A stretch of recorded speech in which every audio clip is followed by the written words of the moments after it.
La preservación del planeta es una prioridad primaria de la humanidad. Esta preocupación es el principal motivador de las nuevas generaciones y una matriz energética de fuentes más limpias es impostergable para la humanidad y México no es la excepción. La gran gama de recursos naturales que tiene nuestro país favorecen una transición energética ordenada. Esta transición debe fundamentarse en la optimización del valor de los crudos pesados y extrapesados y ampliar la matriz de generación de energía con tecnologías sustentables.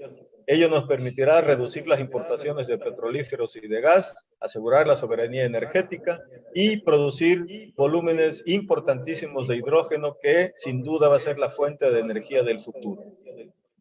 Esta propuesta de reordenamiento del sector de energía que yo les he preparado y les he presentado aquí para una transición energética debe de ser integral, de largo plazo, con visión de cadena de valor extendida y un enfoque en economía circular para tener cero desperdicios. La transición energética requerirá inversión, investigación, ciencia, tecnología, innovación y un esfuerzo de muy largo aliento. Y por supuesto, varias generaciones de capital humano altamente capacitado y resiliente serán necesarias que participen en este esfuerzo de muy largo aliento para el país. Con esto concluyo la presentación y quedo a disponibilidad de sus comentarios, sus preguntas, sus respuestas, que si no es posible hacerlas por este mecanismo, me los harán llegar los organizadores para poderles dar respuesta puntual a sus comentarios y a sus preguntas. Les agradezco su atención y nuevamente agradezco la invitación a los organizadores de este primer encuentro de seminarios universitarios. Muchas gracias.